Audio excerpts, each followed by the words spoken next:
제25년의 방산물자 조달 총괄 경력이 송두리째 부정당했습니다. 솔직히 고백하자면 저는 용서받지 못할 오만함으로 가득 찬 괴물이었습니다. 전 세계 언론이 여러분을 철저히 속이고 있습니다. 현재 서방 세계의 군사력이 압도적이라는 환상은 이미 산산조각 났으며 이제 우리 국방의 심장부는 아시아의 작은 나라 대한민국에 완전히 목줄이 잡혀버렸습니다. 저는 미국 국방부의 최상위 조달 라인을 쥐고 흔들던 핵심 임원이었습니다. 제 펜 끝 하나, 제 전화 한 통에 우방국들의 군사력이 좌우되었지요. 특히 현대전에서 병사들의 목숨을 지키는 가장 완벽한 방패인 초고분자량 폴리에틸렌 복합재 시장에서 제 권력은 그야말로 신과도 같았습니다. 이름조차 생소한 이 마법의 방탄 소재는 강철보다 15배 강하지만 물에 뜰 정도로 가볍습니다. 특수부대의 방탄복과 작전용 헬멧은 물론이고 적진 한가운데로 뛰어드는 헬기의 장갑판까지 이 소재가 없으면 당장 내일의 전쟁을 치를 수 없을 정도로 핵심적인 물자입니다. 문제는 이 생명줄을 전 세계에서 단 4곳의 기업만이 꽉 쥐고 있었다는 사실입니다. 미국의 하니웰과 유럽의 DSM을 포함한 단 4개의 거대 카르텔 말입니다. 우리는 이 기술을 철저한 극비로 붙였습니다. 진입 장벽은 까마득히 높았고 설령 기술의 실마리를 푼다 해도 생산 설비 한 대의 가격만 무려 120억 원에 달했습니다. 그 어떤 미치광이도 이 시장에 새로 뛰어들 엄두를 내지 못했습니다. 우리는 그저 편안하게 앉아 전 세계의 돈을 긁어 모으며 황제처럼 군림했습니다. 그 시절 한국은 저희에게 가장 다루기 쉬운 완벽한 호구이자 철저한 슈퍼 을이었습니다. 한국군의 방탄복이 훈련 중 철갑탄에 뚫려나가고 일선 부대에서 생존에 대한 불안감이 터져나온다는 비밀 보고서를 받았을 때 저는 최고급 시가를 피우며 그저 콧방귀를 꼈습니다. 꼬우면 너희들이 직접 만들던가. 하지만 그들에게는 선택지가 없었습니다. 우리는 한국 정부가 수백억 원의 현금을 먼저 입금하고도 무려 9개월을 얌전히 기다리게 만들었습니다. 납기가 늦어진다고 항의라도 하는 날에는 매몰차게 전화를 끊어버렸습니다. 전 세계 어디에도 대안이 없었으니까요. 한국은 자국 군인들의 목숨을 지키기 위해 우리의 갑질을 묵묵히 견뎌야만 하는 비참한 처지였습니다. 그런데 지금 저는 그 알량한 자존심을 모두 쓰레기통에 처박고 대한민국 인천공항 입국장에 초조하게 서 있습니다. 불과 몇 년 전만 해도 고양이들이 노는 캣타워나 여름용 냉감이불 따위를 만들며 하루하루 연명하던 한국의 이름 모를 작은 신생기업 대표를 만나기 위해 밤낮으로 매달리고 있는 것입니다. 글로벌 방산 시장을 쥐락펴락하던 엘리트인 제가 한때 제가 벌레 보듯 무시했던 한국의 스타트업에게 제발 물건 좀 팔아달라며 구걸을 하고 있습니다. 미국과 유럽의 거대 카르텔이 쳐놓은 난공불락의 철옹성을 도대체 어떻게 한국의 작은 기업이 단숨에 무너뜨렸을까요? 정부의 전폭적인 지원도 없던 그들이 어떻게 120억 원짜리 설비를 자체 개발하여 세계 5번째로 독자 양산화에 성공했는지, 그리고 어떻게 전 세계 방산 지도를 송두리째 뒤집어 엎고 아시아 유일의 독점 공급자로 군림하게 되었는지, 지금부터 그 충격적인 전말과 서방 세계의 참혹한 몰락을 낱낱이 공개합니다. 그 전에 구독과 좋아요는 은폐된 진실을 온 세상에 알리는 가장 강력한 무기가 됩니다. 자, 거대한 폭풍의 씨앗이 심어지던 2020년으로 시계를 되돌려 보겠습니다. 2020년 겨울, 뉴욕 맨해튼의 최고급 스테이크 하우스 펜트하우스 룸이었습니다. 전 세계 방산 소재 시장을 쥐락펴락하는 4개의 거대 기업 임원들이 모여 그 해의 막대한 배당금을 자축하는 자리였지요. 최고급 샴페인 잔이 부딪히는 소리 사이로 제 비서가 다급하게 다가와 서류 한 장을 내밀었습니다. 우리 회사의 아시아 태평양 지역 핵심 임원이었던 윤영수라는 자가 사표를 던지고 고국인 한국으로 돌아가 정밀소재산업이라는 신생기업을 차렸다는 정보국의 첩보 보고서였습니다. 보고서를 훑어본 저는 그 자리에서 샴페인을 뿜을 뻔했습니다. 주변의 유럽과 미국 임원들도 내용을 전해 듣더니 배를 잡고 폭소를 터뜨렸습니다. 한국에서 웬 제조업이냐고 전해. 걔네가 방탄 소재에 대해 뭘 알겠어? 그냥 껍데기나 조립하는 하청이나 주라고 해. 저희의 비웃음은 결코 근거 없는 오만이 아니었습니다. 초고분자량 폴리에틸렌 복합재 시장은 천재적인 두뇌 몇 명이나 얄팍한 소프트웨어 코딩 기술 따위로 비집고 들어올 수 있는 만만한 놀이터가 아닙니다. 이 완벽한 방패를 만들기 위해서는 거대한 공장과 막대한 자본, 그리고 수십 년간 축적된 화학 공정의 비밀 데이터가 절대적으로 필요합니다. 무엇보다 원사를 압축하고 가공하는 핵심 설비 한 대의 가격이 자그마치 120억 원에 달합니다. 이제 막 사업자 등록증에 잉크도 마르지 않은 한국의 풋내기 신생기업이 그 엄청난 자본을 도대체 어디서 구할 수 있겠습니까? 저는 비서에게 턱짓으로 매몰차게 지시했습니다. 한국 업체는 경쟁사 리스트에서 아예 빼버려. 어차피 6개월도 못 버티고 파산할 텐데 우리 귀한 시간을 낭비할 필요 없잖아. 실제로 그들이 마주한 한국의 현실은 저희의 예상보다 훨씬 더 가혹하고 참담했습니다. 글로벌 방산업체 출신이라는 화려한 명함을 들고 서울에 내로라 하는 투자자들을 찾아다녔지만 돌아오는 것은 지독한 냉대와 조롱뿐이었지요. 한국의 벤처캐피탈 심사역들은 윤 대표가 내민 방탄소재 국산화라는 원대한 사업 계획서를 보며 대놓고 혀를 찼습니다. 대표님, 요새 누가 촌스럽게 한국에서 공장을 돌립니까? 제조업은 인건비 싼 동남아나 중국에서 하셔야죠. 게다가 미국이랑 유럽이 꽉 잡고 있는 독점 시장에 우리가 굳이 왜 계란으로 바위를 칩니까? 그냥 예전처럼 돈 주고 수입해서 쓰면 되는 거 아닙니까?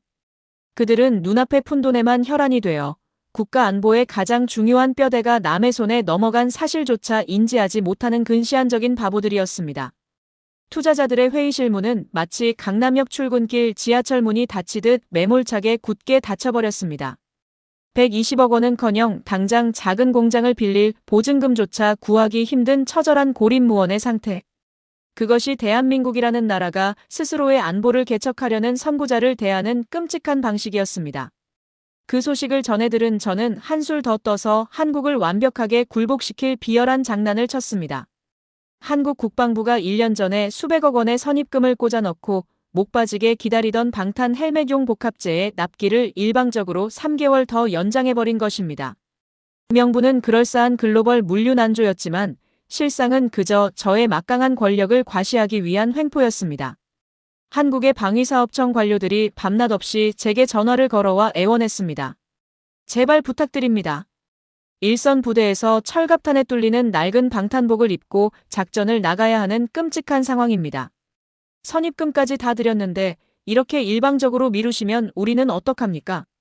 수화기 너머로 들려오는 그 간절하고 절박한 목소리를 들으며 저는 최고급 가죽 소파에 깊숙이 기대어 느긋하게 대답했습니다. 그건 당신들 사정이고 꼬우면 당신들이 직접 만들던가. 당장 내 말을 듣지 않고 언론에 떠들기라도 한다면 다음 계약에서는 가격을 200% 올려버리겠습니다. 조용히 순서나 기다리세요. 수화기 너머에서는 깊은 한숨과 함께 굴욕적인 침묵만이 흘렀습니다. 저는 찌릿한 승리감에 도취되어 전화를 끊어버렸습니다. 세계 10위권의 경제대국이자 막강한 재래식 화력을 자랑한다는 한국군이 병사들의 생명을 지킬 방패 하나 스스로 만들지 못해 지구 반대편의 일개 기업 임원에게 머리를 조아리는 촌극. 그것이 바로 2020년 당시 전 세계 방산 시장에 절대 변할 수 없는 진리이자 잔혹한 먹이사슬이었습니다. 자금이 완전히 말라버린 한국의 신생기업은 이제 숨통이 끊어지기 직전이었습니다. 120억 원짜리 장비는커녕 당장 다음 달 직원들의 월급조차 줄 수 없는 벼랑 끝에서 그들은 살아남기 위해 도저히 믿을 수 없는 굴욕적인 선택을 하게 됩니다. 글로벌 방산 시장을 호령하겠다던 엘리트 기술자들이 자존심을 모두 내려놓고 고양이들이 노는 캣타워와 여름용 쿨링 냉감이불을 재봉틀로 박음질하기 시작한 것입니다. 미국 국방부의 철갑탄 탄도 데이터를 분석해야 할 최고급 두뇌들이 동대문 시장의 원단 상인들처럼 이불깃을 꿰매고 있는 광경을 상상해 보십시오. 저희는 정보원으로부터 그 사진을 건네받고 회사 복도가 떠나가라 비웃어댔습니다. 꺼봐, 내 말이 맞지? 한국 놈들은 딱 그 정도 수준이야. 초경량 방탄복은 무슨 평생 고양이 장난감이나 만들라고 해. 저희는 그들이 완전히 무너졌다고 확신했습니다. 방산소재 국산화라는 웅대한 꿈은 현실의 뼈아픈 벽 앞에 처참하게 부서졌고 캣타워와 이불 나부랭이를 팔아본 푼돈으로는 100년을 모아도 120억 원짜리 특수 설비의 톱니바퀴 하나 살 수 없을 테니까요. 저는 한국이라는 나라를 제 머릿속에서 그리고 전 세계 경쟁자 명단에서 영원히 지워버렸습니다. 하지만 그것은 제 인생을 파멸의 구렁텅이로 몰아넣은 단언컨대 인류 방산 역사상 가장 멍청하고 오만한 실수였습니다. 제가 핏물이 뚝뚝 떨어지는 스테이크를 썰며 그들의 캣타워를 조롱하고 있던 그 처절한 모멸의 시간 동안 한국의 작은 공장 구석에서는 전 세계 방산 카르텔의 심장을 꿰뚫어버릴 서늘한 칼날이 소리 없이 벼려지고 있었다는 사실을 저는 꿈에도 몰랐습니다. 2022년 2월 동유럽의 차가운 평원에 울려 퍼진 포성은 전 세계 방산 시장의 지형도를 단숨에 찢어발렸습니다. 러시아 우크라이나 분쟁이 전면전으로 치닫자 각국 국방부의 비축 물자 창고가 바닥을 드러내는 것은 순식간이었지요. 총알이 빗발치는 참호전에서 병사들의 목숨을 지켜줄 초고분자량 폴리에틸렌 복합재의 수요는 그야말로 미친 듯이 폭증했습니다. 이듬해인 2023년 중동 지역에서 이스라엘 팔레스타인 사태까지 연이어 터지자 지구촌 전체가 거대한 화약고로 변해버렸습니다. 처음에 저는 이 비극적인 유혈 사태를 보며 콧노래를 불렀습니다. 피비린내 나는 전쟁터는 저희 같은 방산 카르텔에게는 억만장자로 가는 황금빛 양탄자나 다름없었으니까요. 전 세계의 주문서가 뉴욕 맨해튼 제 사무실로 산더미처럼 쏟아졌습니다. 저는 각국 국방부 관료들을 향해 느긋하게 통보했습니다. 납품 단가는 300% 인상하고 결제는 무조건 전액 현금 선입금이며 물건을 받으려면 최소 2년을 얌전히 기다리라고 말입니다. 절박한 국가들은 제 발밑에 엎드려 천문학적인 달러 다발을 바쳤습니다. 저희 4개의 독점 기업들은 밤낮 없이 공장을 돌리면 그만이라고 안일하게 생각했습니다. 하지만 오만에 찌든 제 두뇌는 현실의 거대한 붕괴를 전혀 예측하지 못하고 있었습니다. 균열은 아주 작은 곳에서부터 그러나 치명적으로 시작되었습니다.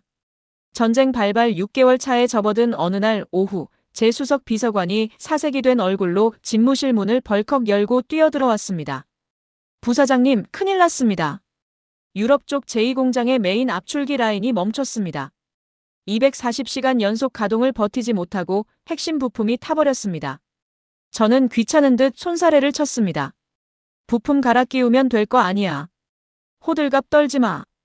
바이어들한테는 일주일 더 기다리라고 전해. 하지만 제 비서관의 입술은 파르르 떨리고 있었습니다. 그게 아닙니다. 그 장비를 고치려면 본사에서 전문 엔지니어가 직접 와야 하는데 이미 전 세계에 깔린 동일한 설비들이 연쇄적으로 퍼지고 있어서 수리되기만 무려 6개월입니다. 게다가 그는 마른 침을 삼키며 결정적인 절망을 내뱉었습니다. 미국 국방부에서 당장 다음 달까지 파병 부대용 초경량 헬멧 5만 개 분량의 소재를 내놓지 않으면 전시동원법을 발동해 우리 회사를 강제 압수수색하겠다고 최후 통첩을 보내왔습니다.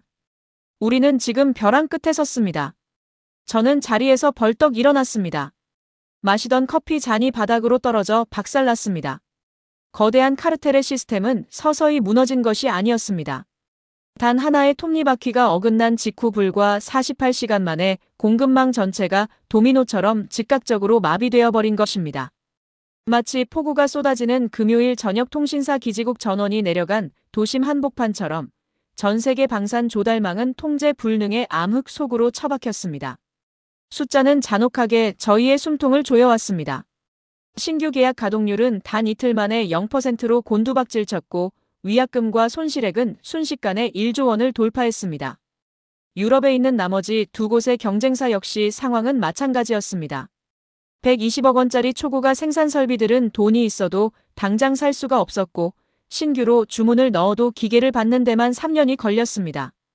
전쟁은 당장 오늘 밤 병사들의 목숨을 앗아가고 있는데 우리는 전 세계를 향해 빈손을 내밀어야 하는 끔찍한 사태에 직면한 것입니다. 신이시여, 우리가 도대체 무슨 짓을 한 겁니까? 빨리 대안을 찾아. 중국이든 동남아든 하청을 줄 수 있는 곳을 당장 샅샅이 뒤져. 제가 이성을 잃고 핏대를 세우며 소리치자 구석에 조용히 서 있던 아시아 지역 담당 실무자가 조심스럽게 입을 열었습니다. 부사장님, 전 세계를 다 뒤져도 그 소재를 대량으로 뽑아낼 수 있는 설비와 독자 기술을 가진 곳은 없습니다. 단 한 곳만 빼고요. 그게 어디야? 당장 백지수표를 들고 뛰어가. 2020년에 부사장님께서 껍데기나 조립하라며 매몰차게 쫓아내셨던 그 한국의 스타트업입니다. 정밀소 재산업 말입니다. 저는 망치로 뒤통수를 얻어맞은 듯 그 자리에 주저앉고 말았습니다. 캣타워나 이불 따위를 만들며 구걸하던 그 거지 같은 기업이 어떻게 우리의 유일한 동아줄이 될 수 있단 말입니까? 제 실무자가 내민 화면을 본 순간 제 심장은 그대로 멈춰버리는 줄 알았습니다. 그곳에는 도저히 인간의 상식으로는 이해할 수 없는 기적 같은 수치들이 적혀 있었습니다. 2020년 당시 저희에게 처참하게 짓밟히고 투자자들에게도 버림받았던 그들은 결코 포기하지 않았습니다. 120억 원이라는 천문학적인 설비 가격의 벽 앞에서 좌절하는 대신 한국의 엔지니어들은 미친 짓을 벌였습니다. 고양이 장난감과 쿨링 이불을 팔아번 푼돈을 모아 밤낮으로 공장 구석에 틀어박혀 기계 부품을 하나하나 직접 깎고 조립하기 시작한 것입니다. 제조업은 무조건 안 된다며 등을 돌렸던 투자자들의 비웃음을 묵묵히 견뎌내며 그들은 끝내 수십억 원대로 원가를 팍 낮춘 독자적인 생산 설비를 세계에서 5번째로 개발해 내고야 말았습니다. 그리고 2022년 극적으로 초기 시드 투자를 유치한 그들은 저희가 공급망 붕괴로 허우적대던 바로 그 순간 이미 아시아 최초로 적층 설계를 적용한 초경량 복합재의 대량 양산 버튼을 조용히 누르고 있었습니다. 부사장님, 한국의 생산 단가는 우리보다 40%나 저렴합니다. 게다가 납품 기한은 9개월이 아니라 즉시 납품입니다. 그들은 창고에 전 세계 수요를 덮고도 남을 압도적인 물량을 쌓아두고 침묵 속에서 우리를 기다리고 있었습니다. 이게 도대체 말이 되는 소리입니까? 우리는 돈에 눈이 멀어 시스템을 붕괴시켰는데 그들은 아무도 알아주지 않는 혹독한 시간 속에서 묵묵히 땀방울을 흘리며 완벽한 방패를 완성해 놓았던 것입니다. 2022년 고작 13억 원이었던 그들의 매출액은 전쟁이 터진 2023년 44억 원으로 수직 상승했고 지금은 미국과 동남아의 굵직한 방산 업체들이 앞다투어 한국으로 전세기를 띄우며 100억 원 돌파를 목전에 두고 있었습니다. 서방 세계에 견고했던 카르텔이 오만함으로 자멸하는 사이 대한민국은 무건의 위압감으로 전 세계 방산 시장을 발 아래 꼴리고 있었습니다. 저는 이제 살기 위해, 아니 제 목을 겨누고 있는 국방부의 칼날을 피하기 위해 그들에게 자비를 구해야만 하는 가장 비참한 처지로 전락하고 말았습니다. 이대로 순순히 백기를 들 수는 없었습니다. 25년간 서방 세계의 방산 물자를 쥐락펴락했던 제 알량한 자존심이 아시아의 이름 모를 신생 기업에게 고개를 숙이라는 현실을 격렬하게 거부하고 있었지요. 저는 책상을 엎어버리며 비서관에게 소리쳤습니다. 당장 협상팀을 꾸려 전세기를 띄우라고 말입니다. 제 머릿속에는 오직 돈과 협박으로 저들의 길을 꺾고 기술을 빼앗아야겠다는 비열한 공작만이 가득했습니다. 미국 뉴욕에서 출발한 우리 본사의 특급 협상팀이 서울 구로구에 위치한 정밀소 제산업의 작은 사무실 문을 박차고 들어간 것은 정확히 36시간 뒤였습니다. 저희는 마치 점령군처럼 거드름을 피우며 그들의 회의실을 점거했습니다. 수석 협상가는 거만한 태도로 최고급 가죽 서류 가방을 열어젖히며 백지수표를 테이블 위에 거칠게 던졌습니다. 당신들이 1년 동안 죽어라 고양이 장난감이나 팔아서 버는 푼돈 따위는 비교도 안 될 금액을 적어주지. 계약금의 3배를 지금 당장 현금으로 꽂아줄 테니 그 알량한 설비 기술의 도면을 전부 우리에게 넘겨. 만약 당장 내 제안을 받아들이지 않는다면 미국과 유럽의 모든 방산 입찰에서 당신 내 회사를 영원히 배제시켜버리겠다. 관세를 200% 때려버리는 건 일도 아니야. 저희는 그 가난한 스타트업 대표가 벌벌 떨며 수표를 양손으로 받아들 것이라고 확신했습니다. 지금까지 저희가 상대했던 수많은 제3세계의 기업들은 돈다발과 제재라는 채찍 앞에서는 어김없이 꼬리를 내리며 엎드렸으니까요. 도대체 어느 누가 전 세계 방산 카르텔의 정점에 선 거대 기업의 협박을 무시할 수 있겠습니까? 하지만 그날 협상팀이 목격한 것은 저희의 얄팍한 상식을 산산조각 내는 무건의 위압감이었습니다. 윤영수 대표는 백지수표를 쳐다보지도 않았습니다. 그는 테이블 위에 올려진 서류를 조용히 덮고는 창밖으로 바쁘게 돌아가는 초고분자량 폴리에틸렌 복합재 생산 공장을 담담하게 응시할 뿐이었지요. 그의 곁에 있던 수석 엔지니어 역시 저희의 고함 소리에도 아랑곳하지 않고 묵묵히 품질 데이터 화면만 넘기고 있었습니다. 마치 배달앱 서버가 터져버린 점심시간의 식당 주방처럼 우리 협상팀은 초조함에 미쳐 날뛰고 있었지만 한국의 기술자들은 고요한 호수처럼 평온했습니다. 오랜 침묵 끝에 윤 대표가 드디어 입을 열었습니다. 돈으로 살 수 없는 것이 있습니다. 당신들은 숫자를 보며 장사를 하지만 우리는 피 흘리는 군인들의 생명을 봅니다. 우리는 고객과의 약속을 목숨보다 귀하게 여깁니다. 그는 잠시 숨을 고르더니 등골이 서늘해지는 결정적인 한마디를 내뱉었습니다. 그리고 이미 늦었습니다. 당장 다음 달부터 미국과 동남아시아의 진짜 방산업체들에게 납품할 물량을 생산하느라 당신들의 그 더러운 돈을 받을 시간조차 없군요. 이만 돌아가십시오. 한국의 기술자들은 미련 없이 회의실을 빠져나갔습니다. 덩그러니 남겨진 우리 협상팀은 충격으로 얼어붙고 말았습니다. 돈으로 회유하고 권력으로 짓누르려던 우리의 낡은 매뉴얼은 장인 정신과 헝그리 정신으로 무장한 한국의 신념 앞에서 종잇장처럼 찢겨나갔습니다. 보고를 받은 저는 완전히 이성을 잃고 말았습니다. 당장 윗선의 이 참담한 실패를 숨겨야만 했지요. 저는 재고 데이터를 조작하고 국방부의 감사 일정을 어떻게든 뒤로 미루려 안간힘을 썼습니다. 서서히 시간을 벌면 어떻게든 빠져나갈 구멍이 생길 거라 믿었던 제 판단은 완전히 썩어빠진 착각이었습니다. 한국이 우리의 제안을 거절하고 독자적인 수출 노선을 확정지은 지 불과 7시간 만에 저의 견고했던 성체는 실시간으로 무너져 내리기 시작했습니다. 그날 밤 자정 유럽연합사령부에서 긴급통신이 날아들었습니다. 우리가 납품을 지연시킨 탓에 국경지대의 핵심 방어선에 투입될 헬기 장갑판 교체 일정이 전면 취소되었다는 통보였지요. 다음 날 아침 런던 증시가 개장하자마자 우리 회사의 주가는 15분 만에 40%나 폭락하며 허공으로 증발해버렸습니다. 국방부의 특별감사팀이 들이닥치는 데는 이틀도 걸리지 않았습니다. 텅 비어버린 물류창고와 조작된 장부를 확인한 국방부 장관은 전화통 너머로 저를 향해 쌍욕을 퍼부었습니다. 25년 동안 쌓아올린 제 화려한 경력이 단 하루아침에 휴지 조각이 되는 순간이었습니다. 저는 넥타이를 거칠게 풀어 헤치며 집무실 바닥에 털썩 주저앉았습니다. 신이시여, 우리가 도대체 무슨 짓을 한 겁니까?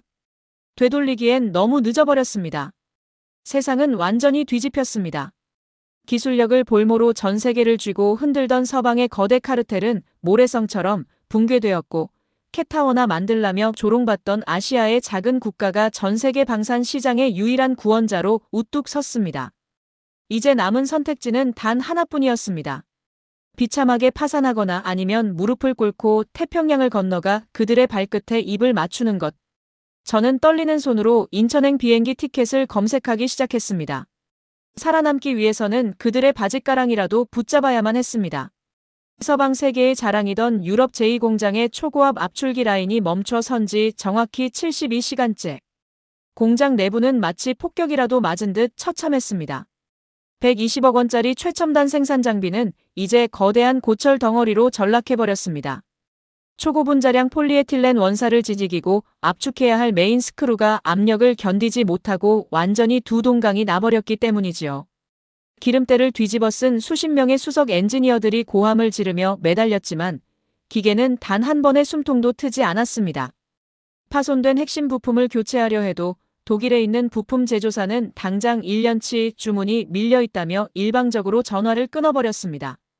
그날 밤 9시 미 국방부 조달청장이 직접 제 개인 번호로 전화를 걸어왔습니다. 당장 48시간 안에 초경량 방탄 헬멧용 복합제 2만 톤을 조달하지 못하면 당신은 국가반역죄로 연방교도소에서 평생을 썩게 될 거다. 수화기를 쥔 제 두 손은 사시나무처럼 덜덜 떨렸습니다. 어떻게 이런 일이 일어날 수 있을까요? 우리는 불과 몇 달 전까지만 해도 전 세계 방산 지도를 쥐고 흔들던 절대적인 신이 아니었습니까? 단 한 번의 오만함이 불러온 나비 효과는 거대한 쓰나미가 되어 우리의 목통을 완벽하게 조여오고 있었습니다. 긴급 소집된 이사회는 마치 빙산에 부딪혀 침몰하기 직전인 거대한 유람선의 1등석 라운지처럼 아수라장이었습니다. 최고 경영자는 크리스털 잿더리를 벽에 집어 던지며 쌍욕을 퍼부었고 임원들은 창백하게 질린 얼굴로 서로에게 책임을 떠넘기며 멱살을 잡았습니다. 그 지옥 같은 소음 속에서 구석에 조용히 앉아있던 아시아 태평양 담당 수석 연구원이 무겁게 입을 열었습니다. 우리가 살 길은 이제 전 세계에 단 하나뿐입니다. 현재 전 세계에서 유일하게 즉시 가동 가능한 대규모 독자 양산 설비를 갖추고 창고에 3만 톤 이상의 완성품 재고를 쌓아둔 유일한 기업. 한국의 정밀소 제산업뿐입니다. 이사회의 모든 시선이 일제히 그에게 쏠렸습니다. 누군가 헛기침을 하며 그 고양이 캣타워나 만들던 아시아의 촌뜨기들. 이라며 코웃음을 쳤습니다. 하지만 연구원이 대형 스크린에 띄운 실시간 품질 테스트 데이터는 그 알량한 코웃음을 완벽한 공포로 바꾸어 놓았지요. 한국은 이미 아시아 최초로 적층 설계를 적용하여 우리 카르텔이 생산하는 제품보다 중량은 40%나 가벼우면서도 관통 저항력은 2배 이상 높은 괴물 같은 초경량 복합재를 뿜어내고 있었습니다. 생산 수율은 무려 99%에 달했지요. 우리는 우물 안개구리처럼 자만심에 빠져 세상이 뒤집히는 것도 모르고 있었던 것입니다. 미 국방부는 우리의 무능을 더 이상 참아주지 않았습니다. 그들은 우리의 자존심 따위는 안중에도 없다는 듯 국방부 장관의 직권으로 최고급 특별 전세기를 즉각 대한민국 서울로 급파해버렸습니다. 제발 우리를 살려달라는 서방 세계의 처절한 항복 선언이자 SOS 신호였지요. 그리고 이틀 뒤 새벽 2시 미국 워싱턴 인근의 앤드루스 공군 기지. 저를 포함한 서방 카르텔의 최고 위급 임원들은 억수같이 쏟아지는 폭우를 맞으며 활주로에 일렬로 서 있어야만 했습니다. 불과 3년 전 방탄조끼 하나 스스로 못 만드는 후진국이라며 우리가 그토록 짓밟고 조롱했던 그들을 이제는 구세주로 맞이하기 위해 도열한 비참한 꼴을 상상해 보십시오. 무릎까지 차오르는 빗물 속에서 최고급 맞춤 정장은 흠뻑 젖어버렸고 우리는 추위와 굴욕감에 입술을 파르러 떨고 있었습니다. 저 멀리 먹구름을 뚫고 거대한 굉음과 함께 미 공군 마크가 선명하게 찍힌 전세기가 활주로에 미끄러지듯 착륙했습니다. 번쩍이는 유도등 사이로 기체가 멈춰서고 칠흑 같은 어둠 속에서 육중한 문이 천천히 열렸습니다. 번개가 번쩍이는 순간 트랩을 내려오는 한국 기술진들의 실루엣이 선명하게 드러났습니다. 그들은 우산조차 쓰지 않았습니다. 덜덜 떨고 있는 우리와는 대조적으로 투박한 짙은 남색 작업복 차림의 그들은 어떠한 미동도 없이 무건의 위압감을 뿜어내며 당당하게 걸어 내려오더군요. 마중 나간 미 국방부 사성 장군이 다급하게 빗속을 달려가 윤영수 대표의 손을 두 손으로 꽉 맞잡았습니다. 별 4개를 단 장군이 허리를 굽신거리며 무언가 간절하게 애원했지만 윤 대표는 가볍게 고개만 끄덕일 뿐 단 한마디도 하지 않았습니다. 그는 그저 트랩을 내려오며 차가운 시선으로 활주로에 도열한 우리 측 임원들을 한 번 쓱 훑어보았지요. 그 서늘한 눈빛 하나에 제 심장은 그 자리에서 멎어버리는 줄 알았습니다. 마치 심판의 날을 맞이한 죄인이 된 기분이었으니까요. 어떤 비난이나 조롱보다도 더 무서운 절대 강자의 여유였습니다. 한국 기술진들이 대기하고 있던 8대의 검은색 대형 방탄세단에 조용히 탑승하자마자 차량 행렬은 요란한 사이렌을 울리는 헌병대의 에스코트를 받으며 곧바로 위기에 빠진 핵심 조립 공장으로 미끄러져 나갔습니다.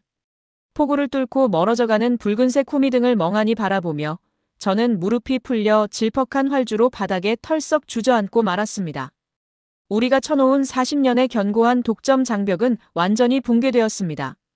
이제 서방 세계의 운명은 아시아의 작은 나라에서 온 저 침묵의 기술자들 손에 온전히 내맡겨진 것입니다. 미국 펜실베이니아에 위치한 최고 등급 방산 물자 조달 공장의 내부는 그야말로 지옥의 밑바닥과도 같았습니다. 천장까지 닿을 듯 거대한 120억 원짜리 압출기 세대가 완전히 숨통이 끊어진 채 기괴한 침묵을 지키고 있었지요. 독일에서 급파된 최고급 기술자 20명은 기름때를 뒤집어 쓴 채 고래고래 소리를 지르며 스패너를 집어 던지고 있었습니다. 바닥에는 수천 장의 복잡한 설계 도면이 찢어진 채 나뒹굴었고 공장장인 백발의 미국인 임원은 머리를 쥐어뜯으며 바닥에 주저앉아 오열하고 있었습니다. 전방의 군인들에게 보급되어야 할 초고분자량 폴리에틸렌 복합재의 생산 라인이 완전히 마비된 채 일주일이 흘러버린 절망적인 상황. 우리는 이제 끝장이라고 생각하지 않았겠습니까? 바로 그때 굳게 닫혀있던 공장의 육중한 철문이 날카로운 마찰음을 내며 양옆으로 서서히 열렸습니다. 아수라장이던 공장 내부가 일순간 찬물을 끼얹은 듯 쥐죽은 듯이 고요해졌습니다. 매캐한 연기와 습기로 가득 찬 출입구 너머로 검은색 작업복을 단정하게 차려입은 한국정밀소재산업의 윤영수 대표와 4명의 핵심 엔지니어들이 조용히 발걸음을 내디뎠습니다. 그들은 당황해서 허둥대는 우리 서방 기술진들을 향해 어떤 비난도 어떤 조롱도 하지 않았습니다. 그저 침묵 속에서 압도적인 여유를 뿜어내며 멈춰선 거대한 기계 앞으로 곧장 걸어갈 뿐이었습니다. 독일의 수석 엔지니어가 땀범벅이 된 얼굴로 두꺼운 지침서를 들고 달려와 더듬거리며 상황을 설명하려 했습니다. 메인 스크루의 압력 밸브가 터졌는데 도대체 원인을 알 수가 없습니다. 설계도면 상으로는 완벽한데. 하지만 한국의 수석 기술자는 독일인의 말을 조용히 손을 들어 제지했습니다. 그러고는 두꺼운 지침서를 쳐다보지도 않은 채 테이블 위에 툭 내려놓더군요. 정말 경이로운 장면은 바로 그 다음 순간 벌어졌습니다. 한국의 기술자는 특수 장갑을 낀 양손을 아직 열기가 식지 않은 120억 원짜리 기계의 외벽에 가만히 얹었습니다. 그는 지그시 눈을 감고 마치 숨을 거둬가는 거대한 짐승의 맥박을 짚어내듯 기계의 미세한 진동과 식어가는 소리에 온전히 집중하기 시작했습니다. 그 숨막히는 침묵의 시간이 얼마나 흘렀을까요? 불과 3분도 채 지나지 않아 한국 기술자가 눈을 번쩍 뜨며 뒤돌아섰습니다. 내부 베어링 축이 7mm 틀어졌고 원사를 밀어내는 노즐의 온도가 임계점보다 15도나 높게 설정되어 있습니다. 독일제 부품의 고질적인 결함이지요. 당장 해체하고 우리가 가져온 독자 개발 모듈로 교체하겠습니다. 독일 기술자들은 경악을 금치 못했습니다. 48시간 동안 수십 명의 박사급 인력들이 컴퓨터를 동원해 매달려도 찾지 못했던 미세한 결함을 한국인은 단지 기계의 진동 소리와 손끝의 감각만으로 정확하게 짚어낸 것입니다. 이게 도대체 인간의 영역이 맞단 말입니까? 한국 엔지니어들의 움직임은 마치 하나의 거대한 유기체처럼 한치의 오차도 없이 완벽했습니다. 그들은 서방 세계의 복잡하고 무거운 공구 대신 자신들이 직접 설계하고 깎아 만든 특수 장비들을 꺼내 들었습니다. 그들은 수십억 원의 막대한 개발비를 아끼기 위해 밤낮 없이 쇳가루를 마셔가며 기계를 뜯어고치던 헝그리 정신의 소유자들 아니겠습니까? 고양이 캣타워와 냉감이불을 재봉틀로 박음질하며 버텨냈던 그 눈물겨운 장인 정신이 이제 전 세계 방산 카르텔의 심장부에서 눈부시게 빛을 발하고 있었습니다. 우리의 기술진이 꼬박 이틀을 매달려도 분해하지 못했던 핵심 부품을 한국팀은 불과 12분 37초 만에 완벽하게 해체해냈습니다. 곧이어 그들이 자체 개발한 아시아 최초의 적층 설계 방식이 적용된 핵심 부품이 거대한 기계의 심장부에 찰칵 소리를 내며 장착되었습니다. 전원 올리겠습니다. 윤영수 대표의 낮고 차분한 목소리와 함께 빨간색 가동 버튼이 눌렸습니다. 쿠구구궁. 죽어있던 120억 원짜리 강철 괴물이 거친 숨을 토해내며 미친 듯이 돌아가기 시작했습니다. 공장 전체가 감격스러운 진동으로 요동쳤지요. 하지만 진정한 충격은 생산 라인의 끝자락, 완성된 초경량 방탄 복합재가 쏟아져 나오는 검수대에서 터져나왔습니다. 실시간 품질 측정 모니터에 떠오른 데이터를 확인한 미국 국방부의 검사관이 다리에 힘이 풀려 그 자리에 털썩 주저앉고 말았습니다. 이건 기적입니다. 믿을 수가 없습니다. 저희가 생산하던 기존의 방탄 소재는 1시간에 1톤을 간신히 뽑아내며 불량률이 10%에 달했습니다. 하지만 한국의 독자적인 기술이 이식된 기계는 1시간에 무려 10톤을 뿜어내고 있었으며 불량률은 완벽한 0%를 기록하고 있었습니다. 효율이 무려 100배나 수직 상승한 것입니다. 게다가 완성된 복합재의 두께는 기존보다 40%나 얇아졌음에도 불구하고 철갑탄을 3발 연속으로 튕겨내는 압도적인 관통 저항력을 보여주고 있었습니다. 서방의 거대 기업 4곳이 50년 동안 독점하며 찔끔찔끔 발전시켜온 기술력을 한국의 스타트업이 단 4년 만에 완전히 짓밟고 저 멀리 아득한 차원으로 도약해버린 것입니다.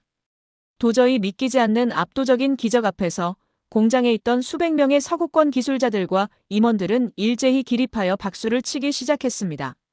누군가는 눈물을 흘렸고 누군가는 환호성을 질렀지요. 저 역시 떨리는 두 다리를 이끌고 윤영수 대표 앞으로 다가갔습니다. 저는 부끄러움도 잊은 채 제품에서 다시 한번 백지수표를 꺼내들며 애원했습니다. 제가 졌습니다.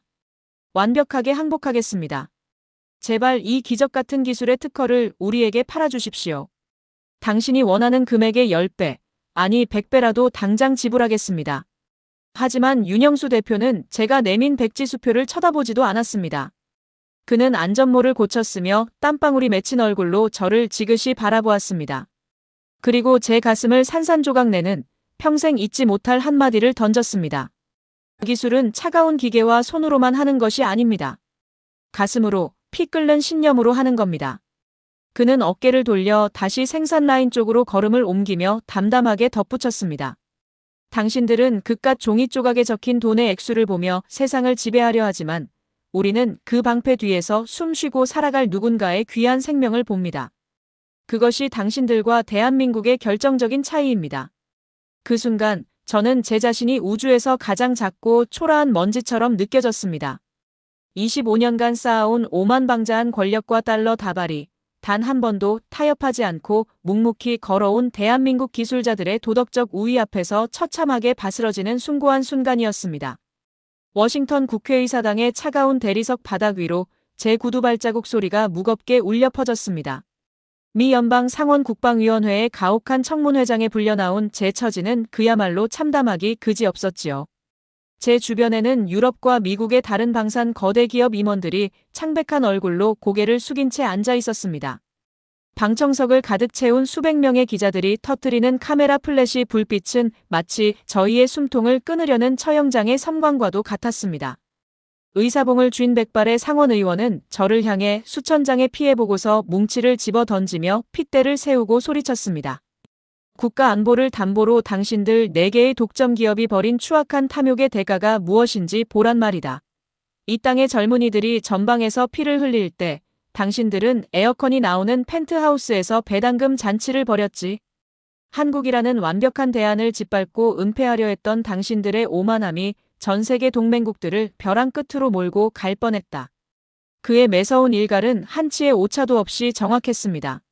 한국 기술진이 기적처럼 되살려낸 펜실베이니아의 공장에서 쏟아져 나온 압도적인 성능의 초경량 방탄 복합재들은 곧바로 전 세계 분쟁 지역의 최전선으로 공수되어 수많은 연합군 병사들의 목숨을 구해냈습니다. 하지만 그 영광스러운 구원의 서사시 속에 저희 서방 카르텔이 차지할 자리는 단 한 뼘도 남아있지 않았지요. 한국인들이 남겨놓은 독자 개발 모듈 없이는 우리의 거대한 기계들은 단 1초도 스스로 돌아가지 못하는 고철 덩어리로 전락해버렸으니까요. 청문회가 끝난 직후 저는 회사에서 불명예스럽게 해고당했습니다. 25년간 전 세계 방산 물자 조달의 황제라 불리며 뉴욕의 최고급 레스토랑을 누비던 내 인생은 단 하루아침에 처참하게 끝장나고 말았습니다. 짐을 싸서 회사 정문을 나서던 날 저를 기다리고 있던 것은 분노한 투자자들의 달걀 세례와 연방수사국의 구속영장이었습니다. 아니, 비단 저뿐만이 아니었습니다. 유럽에 위치한 나머지 세계 거대 방산 소재 기업들 역시 그날 이후로 미 국방부 및 나토 연합군과의 모든 독점 조달 계약이 영구적으로 파기되었습니다. 수십 년간 쌓아 올렸던 철옹성 같은 카르텔이 무너지는 데는 그리 오랜 시간이 걸리지 않았습니다. 증권시장이 개장하자마자 4개 기업의 주가는 하루 만에 70% 넘게 곤두박질 쳤고 막대한 위약금과 소송의 늪에 빠진 최고 경영자들은 줄줄이 수갑을 차고 교도소로 향했습니다. 오만에 찌들어 전 세계를 쥐락펴락하던 서방의 늙은 기업들은 이제 파산 보호 신청을 하며 쓸쓸히 역사의 뒤안길로 영원히 퇴장해야만 했지요. 반면 한국의 정밀소 재산업이 써내려간 기적의 숫자들은 전 세계 경제지와 군사 전문지들의 일면을 연일 뜨겁게 장식하고 있습니다. 그들이 보여준 도약은 상상을 초월하는 수준을 넘어 경이로움 그 자체였습니다. 2022년 고작 13억 원에 불과했던 그들의 매출은 글로벌 분쟁이 격화된 2023년 44억 원으로 껑충 뛰어올랐고 올해인 2024년에는 무려 100억 원을 가뿐히 돌파했습니다. 그리고 마침내 내년인 2025년에는 약 200억 원이라는 로켓 성장을 확정지었지요. 불과 4년 만에 회사의 규모가 15배나 폭발적으로 팽창한 것입니다. 어떻게 이런 만화 같은 일이 현실에서 벌어질 수 있단 말입니까? 2020년 당시 윤영수 대표의 사업 계획서를 보며 대놓고 혀를 찼던 한국의 벤처캐피탈 심사역들. 제조업은 인건비 싼 동남아나 중국에서나 하는 거라며 눈앞에서 회의실 문을 닫아버렸던 그 어리석은 투자자들은 지금 어떤 표정을 짓고 있을까요? 들리는 소문에 의하면 그들은 지금 수백억 원의 뭉칫돈을 싸들고 정밀소 재산업의 공장 문을 두드리고 있지만 번번이 문전박대를 당하고 있다고 합니다. 위기의 순간에 등을 돌린 자들에게 나누어줄 달콤한 열매는 없다는 단호한 원칙 앞에서는 자본주의의 얄팍한 돈노름도 더 이상 통하지 않는 것이지요. 과거 한국군이 자국 군인들의 목숨을 지키기 위해 수백억 원의 피 같은 현금을 먼저 쥐어주고도 저에게 매달리며 9개월이나 얌전히 기다려야만 했던 그 비참한 슈퍼글의 시대는 이제 영원히 종말을 고했습니다. 이제 대한민국 국군은 자국 영토 내에서 가장 저렴한 원가로 가장 완벽하고 가벼운 최첨단 방탄 헬멧과 헬기 방호제를 기다림 없이 즉시 납품받는 막강한 안보의 수혜자가 되었습니다. 더 나아가 정밀소 제산업은 현재 전체 생산 물량의 90%를 미국과 동남아시아의 최상위 방산 업체들에 수출하며 아시아 최초이자 세계에서 5번째로 초경량 방탄 복합재 독자 양산화라는 눈부신 금자탑을 전 세계에 우뚝 세웠습니다. 납기일은 9개월에서 즉시 납품으로 줄어들었고 생산 원가는 경쟁사 대비 40%나 저렴하면서도 성능은 아득히 초월하는 이 완벽한 방패를 어느 나라가 거부할 수 있겠습니까?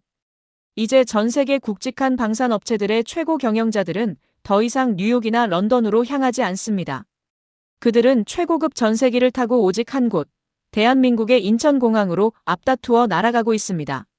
한국 대표와의 단 10분짜리 면담을 잡기 위해 대기업 총수들이 서울 구로구의 작은 공장 앞 벤치에 앉아 몇 시간씩 순서를 기다리는 진풍경이 매일같이 벌어지고 있지요. 저는 매일 밤 좁고 허름한 외곽의 임대 아파트 낡은 소파에 홀로 앉아 텔레비전 화면을 봅니다. 뉴스에서는 정밀소 제산업의 최첨단 방탄 헬멧을 쓰고 극비 작전에 투입되는 미군 특수부대원들의 늠름한 모습이 비치곤 합니다. 저 완벽한 장비가 원래는 우리의 몫이 될 수도 있었다는 뼈저린 후회. 그 화면을 볼 때마다 저는 떨리는 두 손으로 얼굴을 감싸쥐고 눈물을 흘리며 고개를 떨굴 수밖에 없습니다. 나는 완전히 틀렸고 대한민국이 완벽하게 옳았습니다. 돌이켜보면 저희는 돈이라는 얄팍한 숫자에만 취해 제조업의 진정한 가치와 신념을 잃어버렸던 것입니다. 한국에서 웬 촌스러운 제조업이냐며 혀를 차고 비웃던 저희와 한국의 어리석은 투자자들을 비웃기라도 하듯 그들은 버려진 공장 구석에서 길고양이 캣타워에 묵묵히 못을 박고 여름용 냉감이불에 실밥을 뜯어가며 그 혹독한 멸시의 겨울을 처절하게 견뎌냈습니다. 누구도 알아주지 않는 척박한 불모지에서 남들은 도저히 불가능하다고 코웃음 치던 120억 원짜리 거대 설비를 자체적으로 설계하고 깎아 만들며 기어이 수십억 원대로 원가를 낮춰버린 그 눈물겨운 생존기. 우리 유럽과 미국의 기술진들이 천문학적인 자본을 쏟아붓고도 50년간 풀지 못했던 난제인 섬유 적층 최적화 공법을 한국의 기술자들은 캣타워를 팔아모은 푼돈으로 밤을 새워가며 기어이 뚫어내고야 말았습니다. 그것이야말로 벼랑 끝에 내몰려도 절대 꺾이지 않고 마침내 기적을 빚어내고야 마는 대한민국 특유의 도끼와 끈질긴 집념의 결정체 아니겠습니까? 가장 완벽하고 단단한 방패는 거대한 자본이나 수십 년의 낡은 기득권 위에서 탄생하는 것이 결코 아니었습니다. 내 조국과 병사들을 지키겠다는 절박함, 고객의 귀한 생명을 내 가족의 목숨처럼 여기는 숭고한 장인 정신, 그리고 어떠한 조롱과 냉대 속에서도 묵묵히 쇳가루를 마시며 기계의 톱니바퀴를 돌리던 한국 기술자들의 뜨거운 심장이 빚어낸 위대한 승리였습니다. 이제 전 세계 방산 소재 시장의 룰은 완전히 새롭게 쓰였습니다. 더 이상 서방 세계의 늙고 부패한 카르텔은 이 지구상에 존재하지 않습니다. 오직 타협하지 않는 실력과 진정성으로 완벽하게 무장한 아시아의 진정한 거인, 대한민국만이 이 거대한 시장의 새로운 제국을 굳건히 통치하고 있을 뿐이지요. 이 웅장하고 위대한 서사시를 지켜본 여러분은 과연 어떤 생각이 드십니까? 한때 세상을 호령했던 오만한 서방 엘리트의 처참한 몰락과 가장 밑바닥에서부터 피투성이가 된 채 기어올라와 마침내 세계 방산의 정점에 우뚝 선 한국 기술자들의 눈부신 비상을 목격하셨습니다. 돈과 권력으로 모든 것을 짓밟을 수 있다고 맹신했던 강대국의 오만한 콧대를 완벽하게 꺾어버리고 신념과 압도적인 기술력으로 무장하여 새로운 시대의 유일한 구원자로 단극한 나라. 아무도 알아주지 않던 고통의 시간 속에서 불가능이라는 단어를 스스로의 땀방울과 굳은 살 박인 두 손으로 지워버리며 전 세계가 우러러보는 기적의 방패를 벼려낸 진정한 기적의 민족. 이것이 대한민국입니다. 이야기가 마음에 드셨다면 좋아요와 구독 부탁드립니다. 감사합니다.